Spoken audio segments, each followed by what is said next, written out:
ও বাবা, এবার কি করে বুঝবো চালের হাঁড়িতে কতটা জল ঢালতে হবে? ওহ, এই গিন্নিটা গেছে তো গেছে, আর ফেরার নাম গন্ধ নেই। বলি দুটো কাঠ ভেঙে নিয়ে আসতে এত সময় লাগে? এদিকে এদিকে এখন ভাত না বসালে যে আজ আমাকে খালি পেটে রাজসভায় যেতে হবে। না, আর ভেবে কাজ নেই। দি দি সব জল ঢেলে।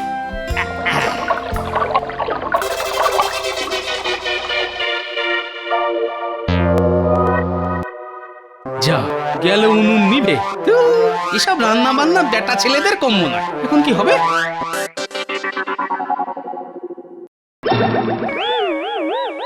এই দেখো কাণ্ড, বলি তোমায় কি সুখে থাকতে ভূত থেকে লাইগা? দিলে তো উনুনটা নিভিয়ে। হ্যাঁ দিলাম দিলাম, বেশ করেছি উনুন নিভিয়েছি। আবার নে বাবু, বলি এতক্ষণ ছিলে কোথায়? হ্যাঁ কেন তোমায় বলে গেলাম তো কাঠ ভাঙতে যাচ্ছি। কাঠ ভাঙতে গেছিলে না লোহা ভাঙতে গেছিলে যে এতক্ষণ সময় লাগে? বলি আমাকে বোকা পেয়েছো নাকি? হ্যাঁ তুমি বানিয়ে বানিয়ে মিথ্যে কথা বলবে আর আমি বিশ্বাস করে নেব? এই একদম চটপাট করবে না বলে দিলাম। রইলে তোমার সংসার, আমি চললুম বাপের বাড়ি। এবার দেখি তোমার মুখের সামনে কে দিন রাত খাবার তুলে ধরে। এই রে, এই যে হিতে বিপরীত হয়ে গেল। গিন্নি বাপের বাড়ি চলে গেলে যে আমাকে সারাদিন না খেয়ে থাকতে হবে। আরে আরে আরে, রাগ করছো কেন গিন্নি? আমি তো পরীক্ষা করছিলাম। সত্যি? একদম সত্যি। যাক বাবা, এই যাত্রায় বেঁচে গেলাম।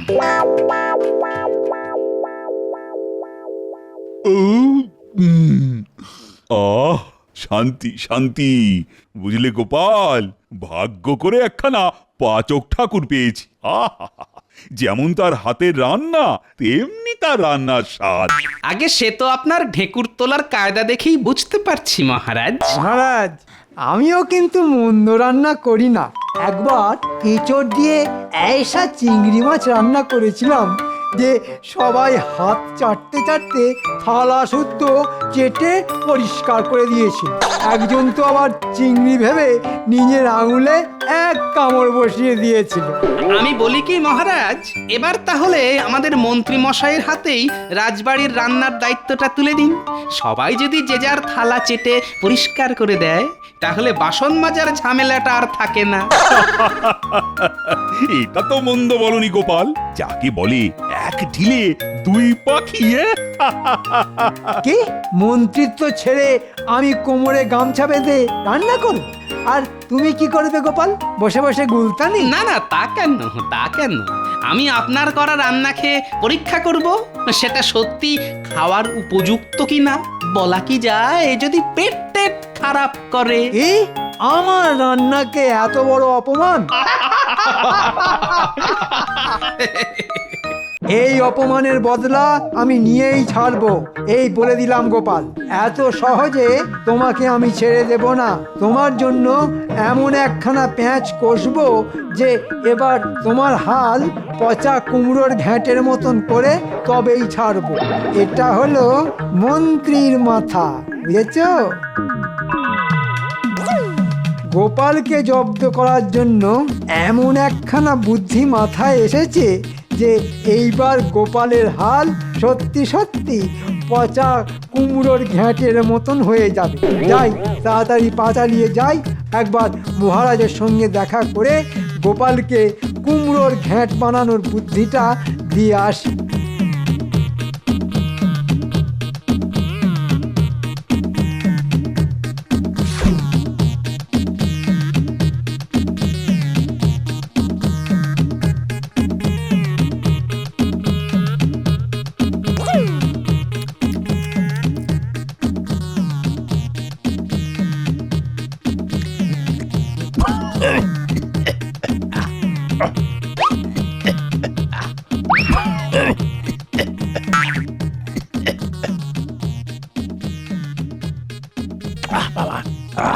ভাগ্যিস ভাগ্যিস সঠিক সময় জলটা নিয়ে এলে মন্ত্রী। ও বাবা, না হলে যে দম আটকে একেবারে মরে যাওয়ার জোগাড় হয়েছিল। মহারাজের বিপদে মন্ত্রী তো সবার আগে ঝাঁপিয়ে পড়ে মহারাজ। ঠিক ঠিক, গতকাল রাজসভায় গোপালের এত একদম উচিত হয়নি ওইভাবে সবার সামনে তোমার এঁচোড় চিংড়ির অপমান করার। তাই তো বলছি মহারাজ, এইবার সময় এসেছে গোপালকে উচিত শিক্ষা দেওয়ার। বলছো, তাহলে একবার তোমার বুদ্ধিটা শুনেই দেখি। শুনে যদি ভালো লাগে তাহলে এই ফাঁকে একবার গোপালের মাথাটা বাজিয়ে পরীক্ষা করেই দেখা যাবে।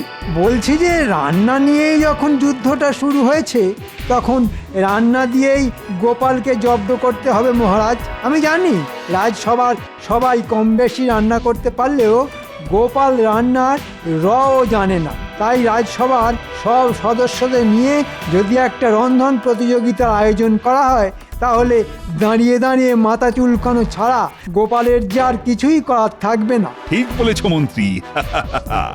আমি তাহলে রাজসভায় সবার সামনে রন্ধন প্রতিযোগিতার কথা ঘোষণা করে দিচ্ছি। এইবার গোপাল দেখি তুমি কোথায় পালিয়ে বাঁচো। আমার পিছনে লাগার ফল তোমাকে এইবার আমি হাতে নাতে দেব, বুঝেছো? এ কি, গোপালের দেখা নেই যে। ওহো, গোপাল কোথায়? পালিয়ে আর যাবে কোথায় মহারাজ? আজ রাজসভায় গোপাল না এলে আমরা সবাই গোপালের বাড়ি গিয়ে হাজির হব। মহারাজের জয় হোক। গোপাল, তুমি অনেক দিন বাঁচবে। একটু আগে তোমাকে নিয়েই কথা হচ্ছিল। তাই নাকি? তা আমাকে নিয়ে কি আলোচনা হচ্ছিল শুনি। কথা না বাড়িয়ে চুপচাপ নিজের জায়গায় গিয়ে বসো তো গোপাল। একে দেরি করে রাজসভায় ঢুকেছো, তার ওপর তোমাকে নিয়ে কি আলোচনা হচ্ছিল সেই সব শুনে খালি সময় নষ্ট করার ধান্দা। মন্ত্রী ঠিক বলেছে, একদম সময় নষ্ট করা চলবে না। আজ তোমাদের উদ্দেশ্যে একটা বিশেষ ঘোষণা আছে আমার। কি হলো গোপাল? ওহো, তুমি আবার উঠে দাঁড়ালে কেন? আগে আপনার কথাগুলো সব আমার মাথার উপর দিয়ে যাচ্ছে মহারাজ, তাই উঠে দাঁড়ালাম, যদি দু একটা মাথায় লাগে। দেখেছেন মহারাজ, দেখেছেন গোপালের মুখে ভালো কথা নেই। রোজ মনে হয় নিম পাতা ভাজা দিয়ে ভাত খেয়ে রাজসভায় আসে। তবে এবার আমি খোলসা করে তোমাদের সবটা বলি। আগামীকাল আমি আমার রাজসভার সদস্যদের নিয়ে একটা রন্ধন প্রতিযোগিতার আয়োজন করতে চলেছি। মানে সবাইকে বাড়ি থেকে নিজেদের রান্না করা একটা পদ নিয়ে কাল রাজসভায় আসতে হবে। যার খাবার খেতে সব থেকে সুস্বাদু হবে তার জন্য রয়েছে পুরস্কার, আর যার খাবার খেতে হবে জঘন্য তাকে আমি টানা একদিন গরম উনুনের সামনে দাঁড় করিয়ে রাখবো। এবার বলো, তোমরা সবাই তৈরি তো? সর্বনাশ, এই একটা জিনিসই আমার দ্বারা হয় না। ওই রান্নার ভাষায় যাকে বলে ঘেঁটে যায়। আর মহারাজ কিনা সেটা নিয়েই প্রতিযোগিতা করবেন বলে ঠিক করলেন। এবার কি করে আমি? প্রতিযোগিতার নাম শুনেই গোপালের মুখখানা বাসি বাটি চচ্চড়ির মতন হয়ে গেল। হাসি সরে গিয়ে এলো কান্না। কলম ছেড়ে এবার যে করতে হবে রান্না। ও বাবারে! হ্যাঁ, সেই যাই, এই বেলা গিয়ে বাজারটা সেরে রাখি।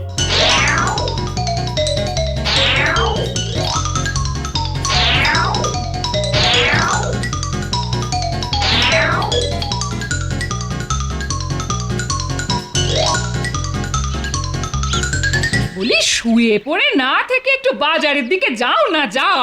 কাল কি রান্না করে মহারাজকে খাওয়াবে কিছু ঠিক করলে? না গিন্নি, ওই রান্না বান্না আমার দ্বারা হবে না, আর ওসব চাপ নিয়েও কোনো লাভ নেই। তা মহারাজের মাথায় রান্নার পরীক্ষা নেওয়ার ভূতটাকে ঢোকালো শুনি, নিশ্চয় মন্ত্রী। এইটা তো ভেবে দেখিনি। এইটা তুমি একটা কাজের কথা বলেছো। মহারাজের মাথায় কে ঢোকালো রান্নার ভূত? আমি বাজারের দিকে যাই গিন্নি। আবার কালকের রান্নার কি হবে? কেন? তুমি তো আছো, তুমি রান্না করবে, আর ওটা আমি নিজের রান্না বলে মহারাজের কাছে চালিয়ে দেব। বলি, মহারাজ তো আর বাড়ি এসে দেখতে যাচ্ছেন না যে রান্নাটা আসলে কে করেছে। আমি যাই গিন্নি। বোঝো কাণ্ড।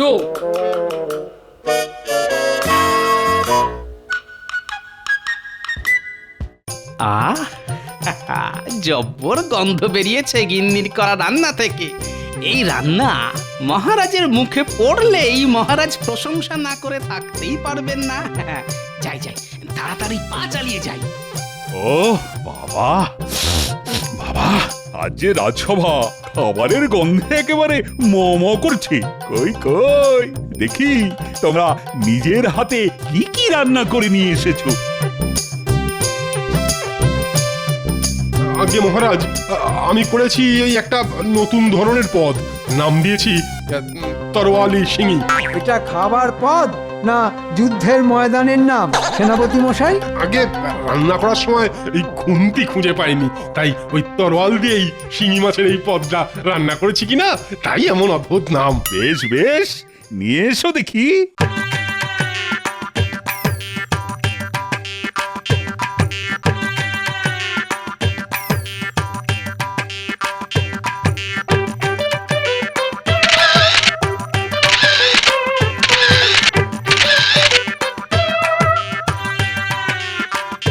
এইবার গোপালের পালা।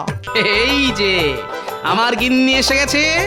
মহারাজকে উচিত শিক্ষা দিতে পারি, তা বলে মহারাজকে তো আর খালি পেটে রাখতে পারি না। দাও দাও গিন্নি দাও, আর দেরি করো না, মহারাজকে এক্ষুনি খেতে দাও। উম, উম, এই তো তুমি কি রান্না করেছো শুনি গোপাল? আগে আমার রান্না করা এই পদের নাম মুখে তালা চচ্চড়ি। এই নামের কারণ হলো যে আমার রান্না করা এই পদ একবার যে মুখে দেবে সে আর মুখই খুলতে পারবে না। কেন কেন খাবারে আঠা মেশানো আছে নাকি গো গোপাল? আঠার থেকেও শক্তিশালী জিনিস স্বাদ। বাবা, তাহলে তো চেখে দেখতেই হয়।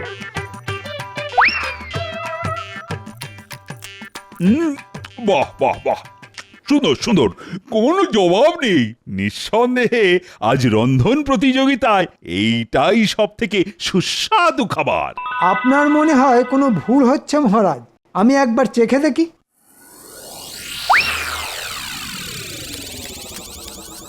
এই যে সত্যি সুস্বাদু খাবার। কিন্তু গোপাল, তুমি এমন সুন্দর রান্না করলে কি করে? মানে আমি যতদূর জানি তুমি তো রান্নার রও জানো না। সবই গোপালের কপাল, সবই যে গিন্নির কেরামতি।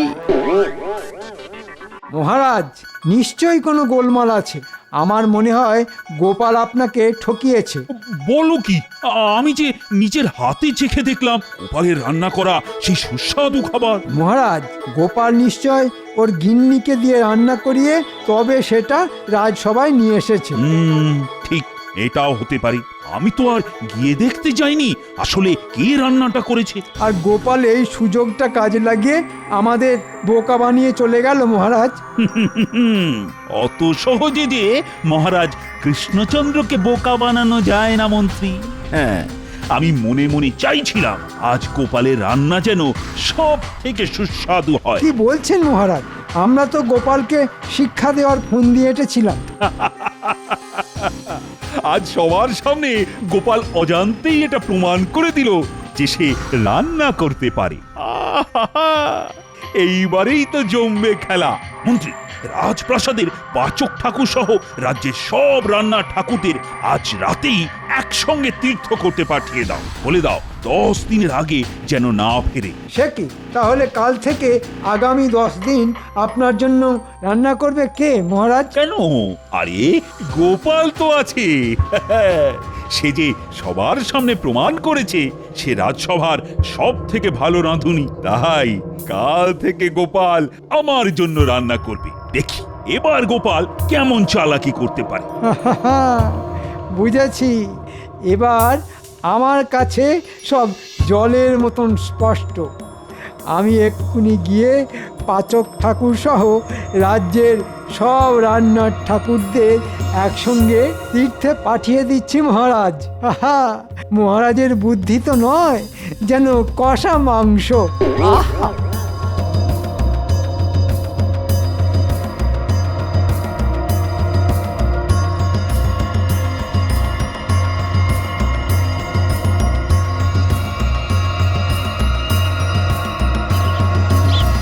কি ব্যাপার, সব রান্নার ঠাকুরের দল একসঙ্গে চললেন কোথায়?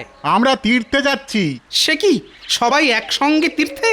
মহারাজের নির্দেশে মন্ত্রী মশাই এই রাজ্যের সব রান্নার ঠাকুরদের একসঙ্গে তীর্থ করতে যেতে বলেছেন গোপাল। তাই তো ভাই আমরা সবাই একসঙ্গে চললাম তীর্থে। পাচক ঠাকুর সহ কৃষ্ণনগর রাজ্যের সব রান্নার ঠাকুরদের একসঙ্গে তীর্থে পাঠিয়ে দিলেন মহারাজ। নিশ্চয়ই কোনো কারণ আছে। আজ রাজসভায় গিয়ে একটু অনুসন্ধান করে দেখতে হচ্ছে তো ব্যাপারটা। আমরা চলি গো গোপাল।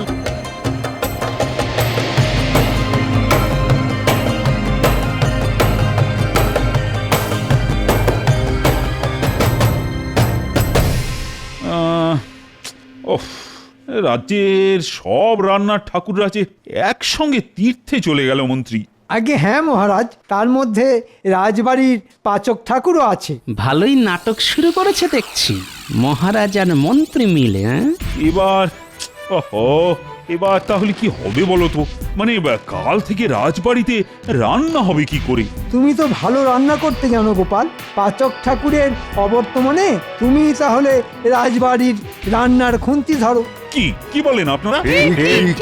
তবে কাল থেকে গোপালই ধরবে রাজবাড়ির রান্নার খুন্তি। কাল থেকে আগামী 10 দিন গোপালের এক কাঁধে থাকবে গামছা আর আরেক কাঁধে থাকবে রাজবাড়ির রান্নার দায়িত্ব। একটা ছোট প্রশ্ন আছে মহারাজ, গুনে গুনে 10 দিনই কেন? আরে 10 দিন পরেই যে পাচক ঠাকুর সহ রাজ্যের সব রান্নার ঠাকুররা তীর্থ সেরে আবার রাজ্যে ফিরে আসবে। এইবার সবটা আমার মাথায় ঢুকলো। রাজা মন্ত্রীতে মিলে গোপালকে বিপদে ফেলার ধান্দা। দাঁড়াও, এবার দেখাচ্ছি মজা। এই যে আমার গিন্নি এসে গেছে। মহারাজকে উচিত শিক্ষা দিতে পারি, তা বলে মহারাজকে তো আর খালি পেটে রাখতে পারি না।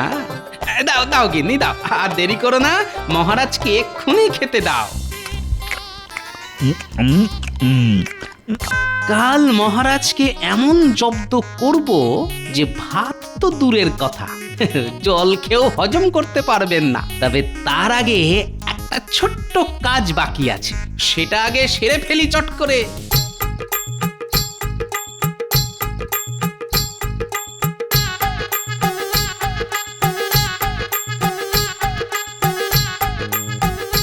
শোনো শোনো, রাজ্যের যত সবজি ও মশলা বিক্রেতারা আছো তারা সবাই শোনো, তোমাদের জন্য একটা বিশেষ খবর আছে। কি হয়েছে গোপাল দাদা? তোমাদের উদ্দেশ্যে মহারাজ একটা বার্তা পাঠিয়েছেন, সেটাই দিতে এলাম। কি বার্তা পাঠিয়েছেন মহারাজ আমাদের উদ্দেশ্যে? তবে শোনো। তাহলে সব বুঝলে তো? বুঝেছি গোপাল দাদা, তুমি চিন্তা করো না। মহারাজের হুকুম মতন আমরা কাল ভোরে। থাক থাক থাক, এখন আর সবটা বলতে হবে না।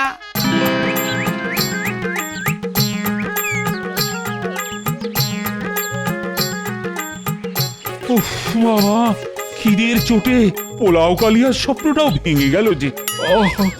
ও বাবা, আমার পেটে যে 1 ডজন ছুঁচো ডন বৈঠক দিচ্ছে, সেটা আমি বেশ স্পষ্টই বুঝতে পারছি। মহারাজ, একটু আগে দেখে এলাম গোপাল রাজবাড়ির রান্নাঘরে ঢুকে রান্না শুরু করবে বলে জোগাড় যন্ত্র শুরু করেছে।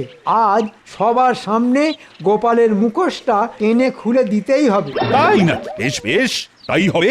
কিন্তু তার আগে গিয়ে একবার দেখে এসো তো মন্ত্রী, গোপালের রান্না কত দূর এগোলো। এক্ষুনি যাচ্ছি মহারাজ।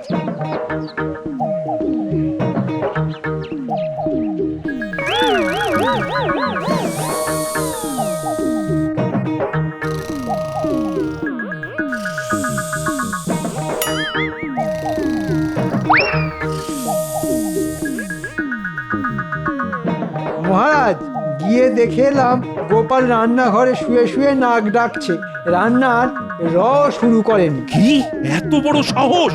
আর এদিকে খিদের চোটে বাবা আমার নাড়ি ভুঁড়ি যে তালগোল পাকিয়ে গেল। প্রহরী, এক্ষুনি গোপালকে রান্নাঘর থেকে তুলে সোজা আমার সামনে নিয়ে এসো। আজ গোপালের একদিন কি আমার একদিন।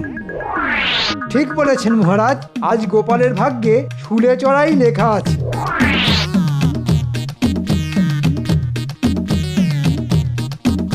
এই যে গোপাল, বলি রান্না কত দূর? রান্না যে এখনো শুরুই করিনি মহারাজ। ওই জন্যই তো জিজ্ঞাসা করছি, শুরু করনি কেন? আর বলবেন না মহারাজ, আজ সকালে বাজারে গিয়ে দেখি বাজারের যত মশলা আর সবজি বিক্রেতারা আছে তারা সবাই একসঙ্গে তীর্থ করতে গেছে। অগত্যা খালি হাতেই ফিরতে হলো আমাকে। সবাই একসঙ্গে তীর্থ করতে গেছে, গুল মারার জায়গা পাও না? কেন মন্ত্রী মশাই, রান্নার ঠাকুররা যদি সবাই একসঙ্গে তীর্থ করতে যেতে পারেন আর সবজি ও মশলা বিক্রেতারা গেলেই দোষ? আচ্ছা বেশ, বেশ করেছে একসঙ্গে তীর্থে গেছে, কিন্তু তার সঙ্গে রান্নার সম্পর্ক কি শুনি? আছে মহারাজ, অনেক সম্পর্ক আছে। প্রথমত, টাটকা মশলা না হলে আমার রান্নায় গন্ধ আসে না। তার উপর মহারাজকে তো আর বাসি সবজি রান্না করে দিতে পারি না। এদিকে আজ বাজার বন্ধ, টাটকা জিনিস না পাওয়ার ফলে আজ গোপালের রান্নাও বন্ধ। হ্যাঁ, মশলা আর সবজি বিক্রেতারা রাজ্যে ফিরবে কবে? যা মনে হচ্ছে 10 দিনের আগে তো নয়। তবে আগামী 10 দিন? আগে রান্না বন্ধ মহারাজ। এ কেমন করে হলো মহারাজ? এবার যে আগামী 10 দিন আপনাকে খালি পেটেই থাকতে হবে। আই, তুমি একদম চুপ। যত গন্ডগোল সব তোমার জন্য। গোপালকে জব্দ করবে, শক্ত কম নয়। আর তোমার কথা শুনে আমার এই হাল। মরকট কোথাকার ছাগল গরু হাজার অপমান করলেও আমার পেটের জ্বালা মিটবে না। ইচ্ছা করছে না, ইচ্ছা করছে তোমাকে একেবারে চিবিয়ে খাই। গোপাল, ও গোপাল, আমি তোমাকে না ওই জব্দ করতে গিয়ে নিজেই জব্দ হয়েছি। আমি এক্ষুনি রাজ্যের সব রান্নার ঠাকুরদের তীর্থ থেকে ফিরিয়ে আনার ব্যবস্থা করছি। বেশ, তবে আমিও রাজ্যের সব সবজি আর মশলা বিক্রেতাদের ফিরিয়ে আনার ব্যবস্থা করছি মহারাজ। তার মানে? আমি রাজ্যের সব সবজি আর মশলা বিক্রেতাদের তীর্থ করতে পাঠিয়েছি আপনাকে জব্দ করবার জন্য। সত্যি গোপাল, তোমার মাথা তো নয়, যেন একটা হিরে। এই যে আমার গিন্নি এসে গেছে, মহারাজকে উচিত শিক্ষা দিতে পারি, তা বলে মহারাজকে তো আর খালি পেটে রাখতে পারি না। দাও দাও গিন্নি দাও, আর দেরি করো না, মহারাজকে এক্ষুনি খেতে দাও।